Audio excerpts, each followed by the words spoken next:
Have you been asking the question, why is the cost of everything keeping on going up? If so, you're not alone.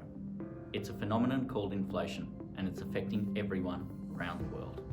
Inflation just means the price of things just keep going up. In 1970, a loaf of bread cost 21 cents. 50 years later, in 2020, it costs $3.10. That's a 15 times over increase in the price of bread.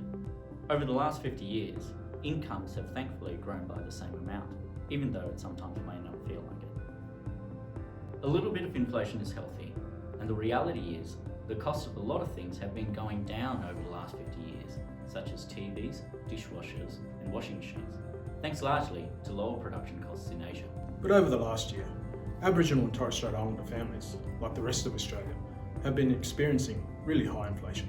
This is making things incredibly tough for families living below the poverty line. A few factors have been contributing to really high inflation, Such as the war in Ukraine. and the effects of climate change, including the devastating effects of the 2022 floods in large rural communities of New South Wales. Let's not forget that we're living through a global pandemic, which continues to disrupt supply chains. So what does this mean for you? Inflation and the cost of living pressures are bearing down on all families to different degrees, generally based on their income levels. Roughly 40% of Aboriginal and Torres Strait Islander families are earning at or above the median Australian wage. These mob are got to be generally better positioned to manage the effects of rising inflation. For mob who are experiencing poverty, the added pressure is biting harder. That's because essential needs such as groceries, electricity and housing are experiencing some of the highest price growth. Mob in remote areas pay some of the highest prices for these products, as well as having some of the lowest incomes.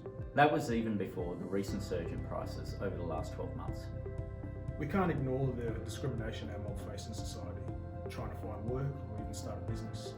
The lack of incomes and jobs in many communities creates significant food insecurity, and that has flow-on social and health impacts for families. With such challenges, trying to manage a budget can feel overwhelming. You aren't alone in this. At IBA, we've got resources like budgeting, home ownership and business workshops, and disaster relief. That's on top of the home loans, business loans and business support we provide. Our tools can help you navigate through these challenges and help you achieve your dreams. Stay tuned as we plan a whole series of videos on this stuff, like what's been happening with house prices. Talk to you soon.